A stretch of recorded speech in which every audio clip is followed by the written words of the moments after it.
तो आगे चलते हैं। पहला प्रश्न है, गाय को राष्ट्रीय पशु घोषित करने के निर्देश किस हाई कोर्ट ने सुप्रीम कोर्ट को दिए हैं? तो ये इलाहाबाद हाई कोर्ट है, इलाहाबाद हाई कोर्ट, जिन्होंने सुप्रीम कोर्ट को निर्देश दिए हैं कि गाय को राष्ट्रीय पशु घोषित किया जाए। अगला प्रश्न है कि 5 सितंबर को गौरी लंकेश दिवस मनाने की घोषणा किस देश ने की है?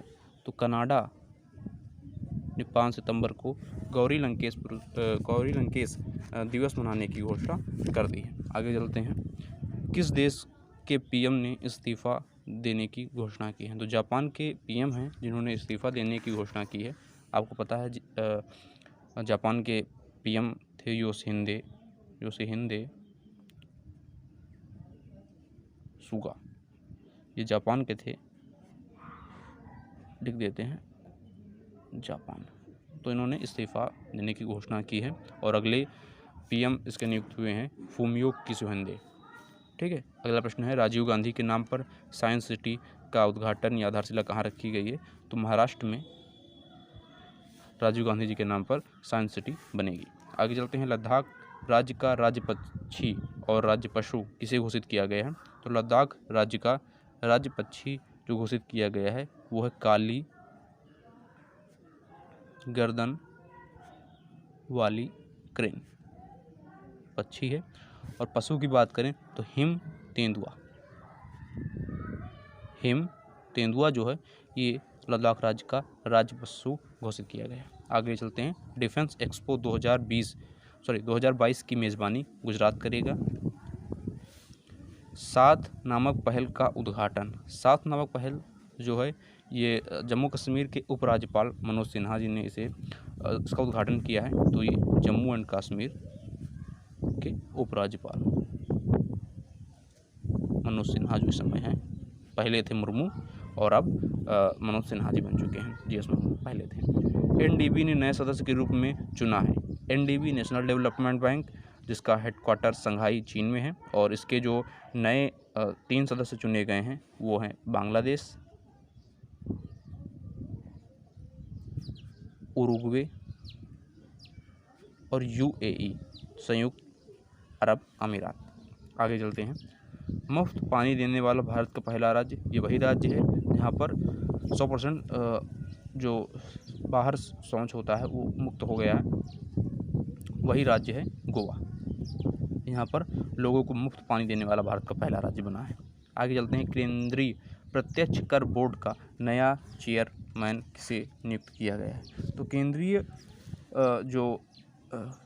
केंद्रीय प्रत्यक्ष कर बोर्ड है, इसके जो नए चेयरमैन घोषित किए गए हैं वो बने हैं जेबी महापात्र। तो ये केंद्रीय प्रत्यक्ष कर बोर्ड का नया चेयरमैन नियुक्त हुए हैं। आगे चलते हैं। 2030 तक 100% साक्षरता हासिल करने की योजना बनाई है नागालैंड। नागालैंड राज्य भारत का है, कोहिमा राजधानी है। तो इसने क्या किया है कि 100% साक्षरता हासिल करने की योजना बनाई है नागालैंड ने। 2021 में कितने लोगों को रमन मैग्सेसे पुरस्कार दिया गया? तो 5 लोग हैं जिन्हें रमन मैग्सेसे पुरस्कार दिया गया है। आगे चलते हैं। अगला प्रश्न है कि भारत के नए उपचुनाव आयुक्त कौन घोषित हुए हैं? तो भारत के जो नए उपचुनाव आयुक्त घोषित हुए हैं उनका नाम है श्रीकांत टी। ये भारत के नए उपचुनाव आयुक्त घोषित हुए हैं। आगे चलते हैं। मोहम्मद अमजद साकिब, ये रमन मैग्सेसे पुरस्कार इन्होंने पाया है। ये किस देश से हैं? तो ये पाकिस्तान से हैं। और डॉक्टर फिरदौसी कादिर, ये वैक्सीन वैज्ञानिक हैं, इन्होंने भी रमन मैग्सेसे पुरस्कार पाया है। और ये किस देश से हैं? ये बांग्लादेश से हैं। ये बांग्लादेश के हैं, वैक्सीन वैज्ञानिक हैं, इन्होंने रमन मैग्सेसे पुरस्कार पाया है। आगे चलते हैं। डल झील पर तैरता हुआ एटीएम खोला है। तो डल झील पर तैरता हुआ एटीएम एसबीआई बैंक ने खोला है, ये याद रखिएगा। डल झील, तो डल झील श्रीनगर आप याद रखिएगा, माफ़ कीजिएगा। अब आगे चलते हैं। प्रो कबड्डी लीग में सबसे महंगे बिकने वाले खिलाड़ी कौन बने हैं? तो प्रदीप नखाल, ये जो हैं ये सबसे महंगे खिलाड़ी प्रो कबड्डी लीग में बिकने वाले बने हैं। और इन्हें यूपी योद्धा नामक टीम ने, एक यूपी योद्धा टीम है, और उसने इन्हें ख़रीदा है 1.65 करोड़ में। ठीक है ना। आगे चलते हैं। मेरा काम मेरा नाम योजना, बेरोजगार युवाओं के लिए ये योजना लाई है पंजाब सरकार ने। मेरा काम मेरा काम मेरा मान योजना पंजाब सरकार ने लाई है। किसके लिए? बेरोजगार युवाओं के लिए। आगे चलते हैं। बीएसएफ के नए महानिदेशक कौन नियुक्त हुए हैं? तो पंकज कुमार सिंह जो हैं ये बीएसएफ के नए महानिदेशक नियुक्त हुए हैं। ये 1988 बैच के आईपीएस अधिकारी रह चुके हैं।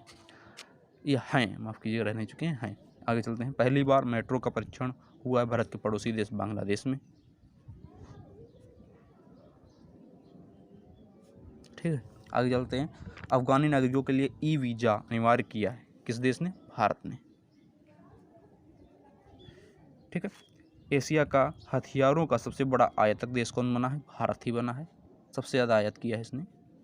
और भारतीय कुश्ती को 2032 ओलंपिक तक गोद लिया है भारत के ही राज्य यूपी ने। दुनिया भर में सबसे बेहतरीन मेहमान नवाजी में देश का पहला व विश्व का दूसरा शहर है उदयपुर। बहुत बढ़िया मेहमान नवाजी। और लास्ट प्रश्न है कि जोमेटो का सह संस्थापक पद से इस्तीफा दिया है। तो ये हैं गौरव गुप्ता। गौरव गुप्ता ने क्या किया था कि 2019 में इन्होंने जोमेटो के सह संस्थापक का पदभार संभाला और मात्र 2 साल के बाद ही 21 में इन्होंने इससे इस्तीफा दे दिया। तो ये थे सितंबर महीने के सारे महत्वपूर्ण करंट अफेयर्स जो आज हमने, ये लास्ट वीडियो था और हमने कंप्लीट कर दिए हैं। और अब अगला वीडियो अक्टूबर महीने से हम लोग शुरू करेंगे। तो अगर आपने ये सारे प्लेलिस्ट, ये सारे वीडियो अभी तक आपने देखी है तो इस वीडियो को ज़रूर लाइक करिएगा और चैनल को अगर आपने सब्सक्राइब नहीं किया है तो सब्सक्राइब कर लीजिएगा। अब अगला वीडियो अक्टूबर महीने से हम लोग आगे शुरू करेंगे। धन्यवाद।